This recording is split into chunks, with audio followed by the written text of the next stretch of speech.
Hey, Dr. Mike here. Can't stop thinking about food this holiday season. That's great. Stick around to learn how to manage your food noise with our guest, Dr. Jessie Hehmeyer. You're listening to Live Foreverish, a show dedicated to helping you live just a little longer. Here's your hosts, Dr. Mike and Dr. Crystal Gossard. All right, welcome to Live Foreverish.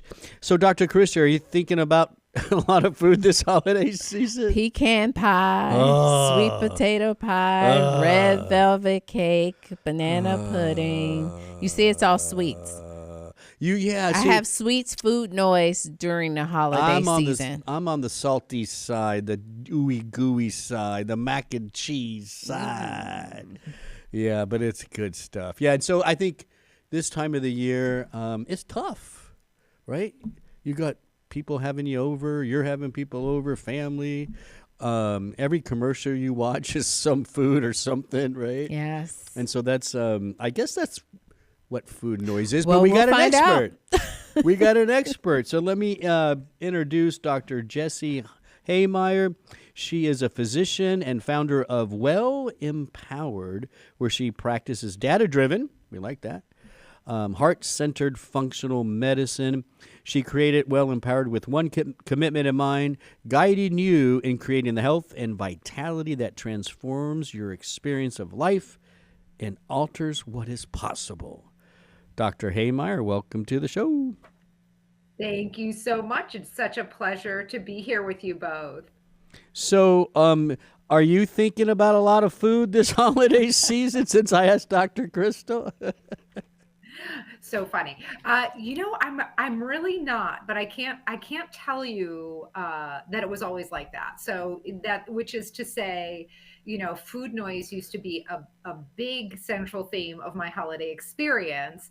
And over the course of years and decades, I have to say that it's just not there. It's not there in a way that it used to be. There are things I'll enjoy, and there's, I'm a big believer in authoring your personal middle ground. So I'm not the same way I might eat on a Wednesday is not how I will eat at, the holiday dinner, so to speak. But there's not a lot of noise about it for me anymore. Well, I like what you said so far. That was good. But I think our audience would appreciate like your definition as the expert of what is food noise. Yeah, that's a great question. So food noise, I think about food noise being like a preoccupation or maybe a little more like fixation on food or eating as it pertains to, like what you're going to eat, and then also what you did eat, maybe having some regret or shame about what you ate, or really like fueling cravings mentally. And oftentimes it's paired with kind of like this all or nothing diet mentality. One of the things that I've seen really drives food noise is this notion that, I'm going to, on January 2nd, just for example, since it's the holiday season, it's a great time to use this as a very relatable reference point. The idea that on January 2nd, from at that point on, I'm going to banish all low nutrient foods, right? I'm going to go on the Whole30, or I'm going to give up XYZ for all of January, right? That kind of mentality is often at least partially plays this role on this fixation or preoccupation with food, because there's this sense of a limited window of opportunity, right? Like, oh my goodness, January 2nd, I'm not going to be able to eat this. So I better eat a lot of it right now, right? And so there's a lot we can say about food noise, but I would say, kind of punchline is a little more fixation or preoccupation with food in a way that just doesn't really work. It's one thing to be excited about getting together and having, you have a family member who makes the best, fill in the blank rolls, or maybe they make the best pie, or what, that anticipating joyfully, that is not food noise. We're really talking about, a fixation on what you're going to eat or what you have eaten in a way that just really leaves you feeling kind of owned by food. Oh, wow. That's probably the most thorough explanation I have ever heard about food noise, especially kind of the regret, kind of thinking about what you've eaten in the past. That's kind of standing out to me as something kind of unique when we look at the definition of food noise. So I guess you sort of answered my next question, which is the difference between hunger and food noise. But do you kind of have any additional details to add on the difference between the two? Yeah, totally. Yeah. Well, yeah, absolutely. Right. This food noise is kind of, internally generated, conversations and fixation, whereas hunger is a real physiological need, right? It's our body cueing us that there is a need for more energy. There is a need for more food. That being said, one of the things I would say about this upcoming season and how just to kind of start to step into how we can help reduce food noise, right? This is a journey. This doesn't happen overnight.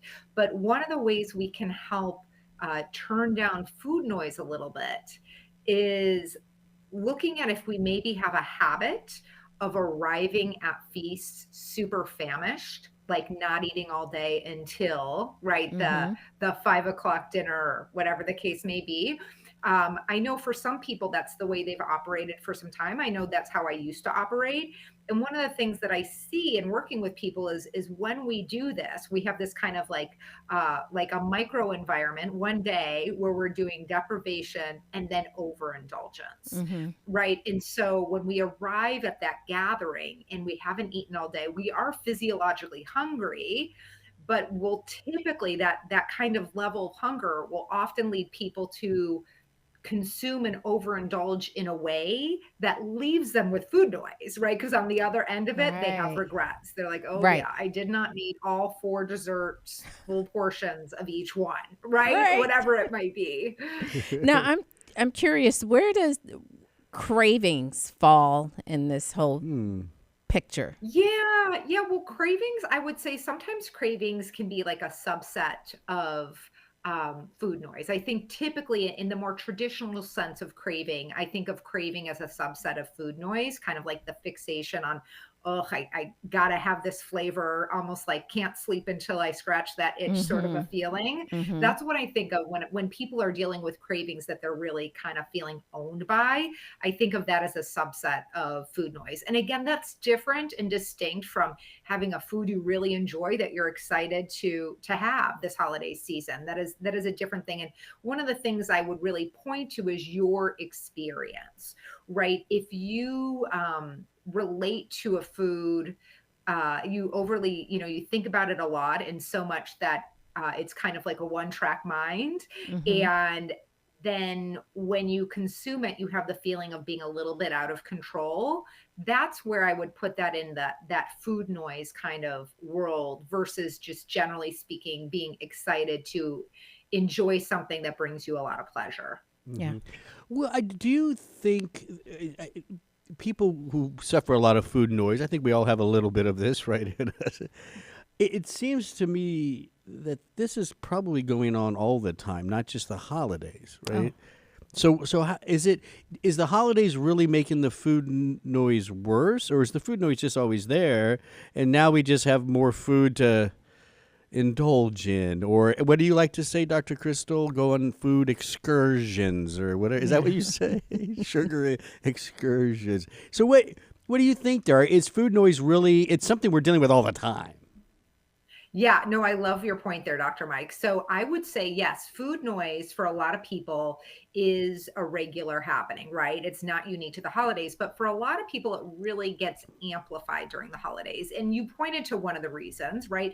One of the reasons is simple abundance, right? The environment of the holidays. I like to talk about the holidays as the Mount Everest of honoring your health, right? Because you think about Mount Everest, and if someone were really into, summiting mountains to that level, they would encounter a lot of challenges on the way of summiting Mount Everest, right? And so the same thing with this holiday world, when we're committed to our health, we encounter a lot of challenges. And some of that is our environment outside, right? We arrive and we go to the parties. First of all, there are more parties, and mostly at those parties, the types of food that are present are not a perfect match for our health intentions, fulfilling our health intentions. And then there's also the environment that is the conversation of the holidays, which is often something like, oh, don't worry about it until January 2nd. Like you'll get, everyone will be happy to tell you to not worry about it until January 2nd. And I'm not suggesting you worry about it, but I am suggesting that we start to look at this way of relating to food in a different way, simply so that you end up feeling more freed up, more present, and ultimately proud of yourself. Yeah. Right? Proud of yourself for caring for your body in a way that makes you feel good. Yeah. So the topic of food noise was first introduced to me, I would say maybe a year, maybe 2 years ago. And it all started with this discussion of the GLP-1 drugs. Yeah. And people saying that these drugs stopped their food noise. And, they're researchers that's kind of describing what's happening in the brain and helping people to kind of understand that it's not just willpower. This food noise is coming from hormones that's driving the food noise. And so we know that the drugs, they seem to help. So now you as a nutrition professional, can you share, is it possible to stop food noise naturally without the drugs? Without the drugs. Well, and I know I'm living proof that the answer is yes, and so are a lot of the people who I work with, right? So yes is a simple answer, and right, it's going to be a journey, right? It doesn't happen overnight. And there's not one specific way, but there are many different things brought together collectively that will help turn down the volume. And again, just to go back to, we want to be grounded in reality, that change takes time. And that means change in the actions we're taking and change in food noise, simply put, which is at least partially related to the actions we're taking. There's also the truth that, this holiday season, again, all the challenges that you will encounter, we want to have this be actionable. My invitation is to look at this season as a way to play a better game rather than a perfect game. So to circle back and kind of think about like, okay, how might we turn down the food noise? Well, we can turn down food noise with our visual cues, right? And by visual cues, I mean, what do we have in our environment that we're seeing? You go to a party and someone sends you home with cookies. And if you really do want to bring those cookies home, great, but maybe you don't put them on your kitchen counter. Maybe you put them in the pantry. Grab a cookie when you feel inspired to do so. But I suspect, if you make that little shift, your food noise will actually get tapped down a little bit, right? That would be one example. Another way that you could play with that same concept is, okay, if the cookies go in the pantry, what is going on the kitchen counter? Well, maybe you put some fruit, maybe you put a banana or an avocado, right? So you're getting the visual cue of, oh yeah, I'm committed to my health. I am, right? Yeah, sure, fine. I'll have a cookie, but I am committed to my health. Even if you never eat the fruit, but go get the cookie 2 days later. I'll tell you, I like your approach. Like at one point, somewhere in there, you're going to chop up that avocado and put it on a salad. You got to do You're it. Right. Some eggs, right? You are so on to something here. Yeah. Yeah. I have there are ways we can set ourselves up physiologically to turn down that the the food noise that, like, as you were saying, Dr. Crystal, is really right. This is a biological phenomenon. This isn't just willpower or something that, a sign of weakness at all by any stretch of the imagination.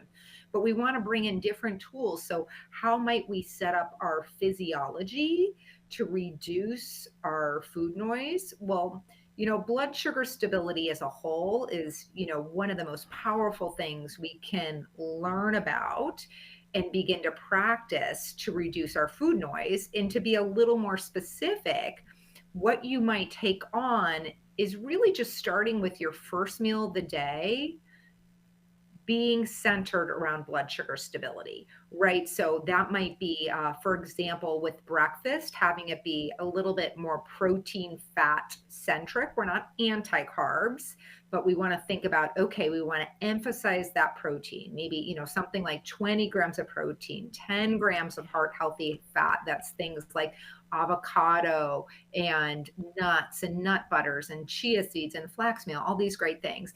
And then if we're using carbs, making sure they're really giving our body something useful, right?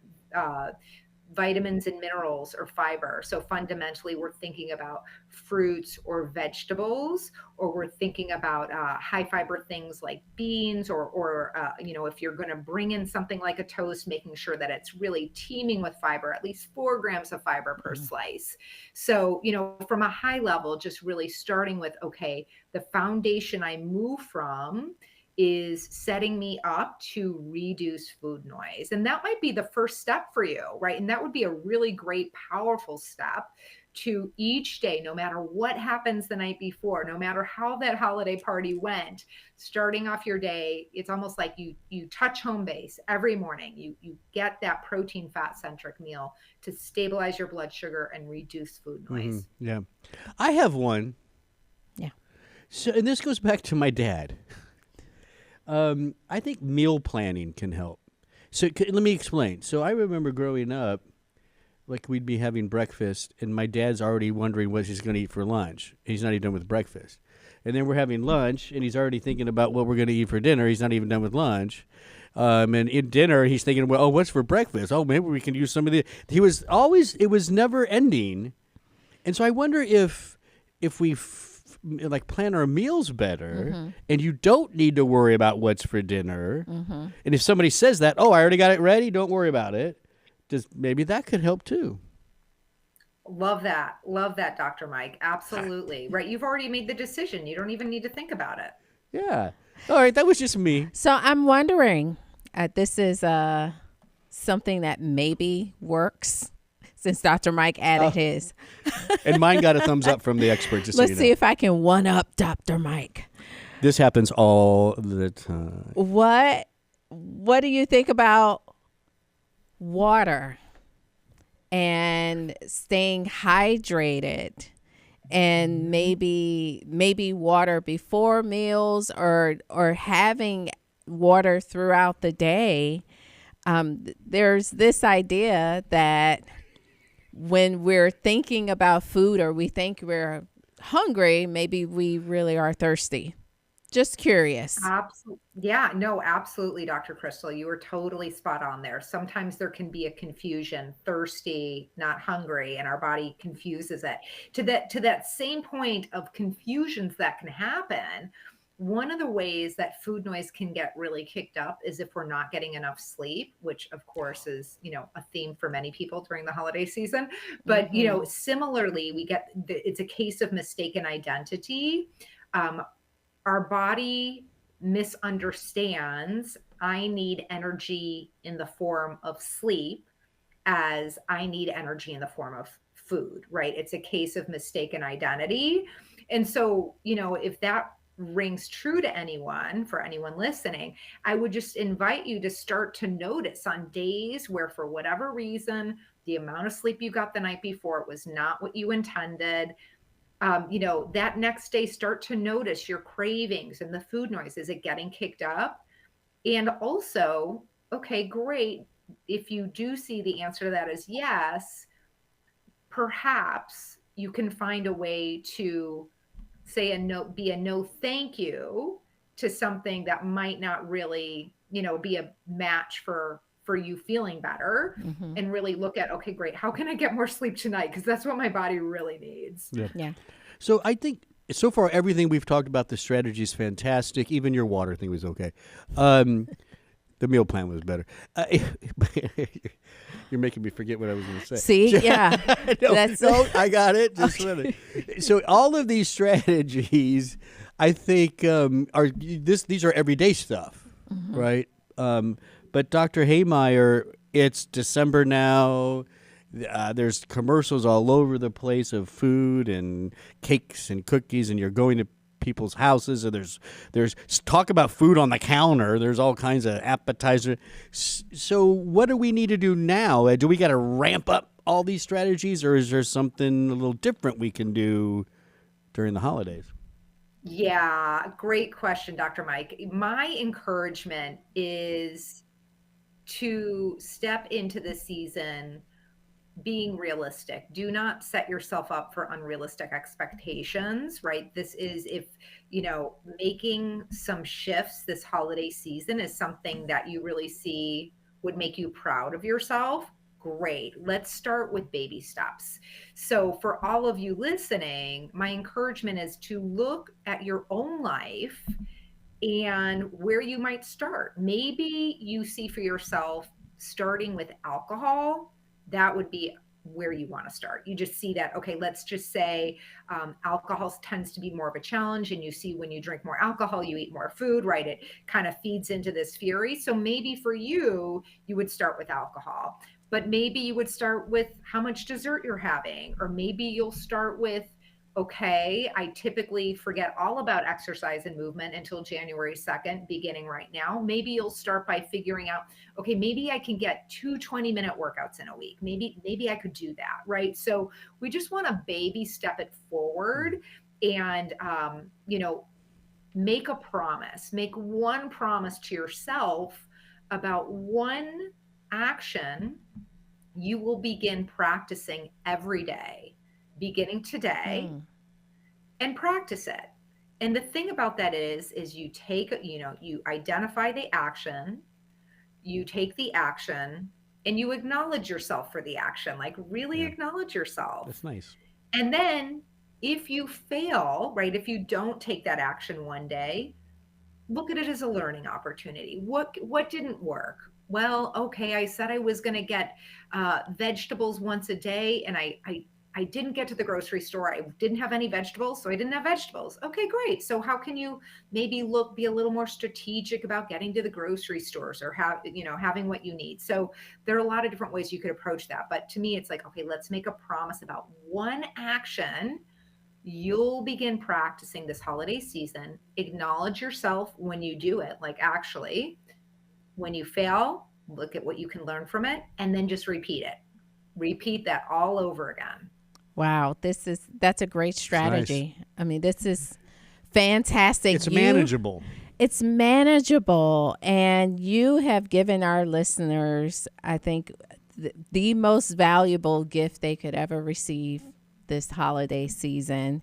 And we appreciate you for doing that. But just speaking of gifts, we just have a fun question to ask you. We did a show. We usually do it maybe every other year. Holiday gifts, health gifts. Yeah. And so we're curious, if you could give our listeners one gift this holiday season, health related, what would that gift be? I love that question, Dr. Crystal. So the gift I would give every single one of you is, I would give you the gift of giving up the all or nothing approach, and the gift of stepping into a whole new era of playing your best game right now. I call that mastering your middle ground, right? So giving up this overindulgence deprivation cycle and really stepping into a new way of relating to eating, drinking, moving, sleeping, that really becomes an inquiry you have with yourself around, okay, what is the best game I could play right now? What action could I take that I would be really proud of myself for taking? So really just shifting perspective. To me, when people make that shift, when the light bulb goes on, it's nothing short of miraculous. That's great. What emerges over time. Yeah, fantastic information. Thank you, Dr. Hehmeyer, for coming on the show. If our listeners want to connect with you, learn a little bit more about you, where can they go? Yes, thank you. You can find me on Instagram at WellEmpowered. You can find me on my website, WellEmpowered, EMPOWERED.com. And then I have a little hidden page that I'd love to share with your listeners. It has some secret discounts. Crystal likes, she's getting all ready. Writing it down. Yeah. Yes.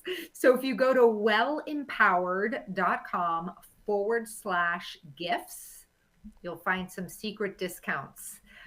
If you're interested in exploring working together, you can take a look at those. And you can also schedule a complimentary consultation. It would be a pleasure to connect live with any of you. Awesome. Thanks for coming on. We really appreciate it.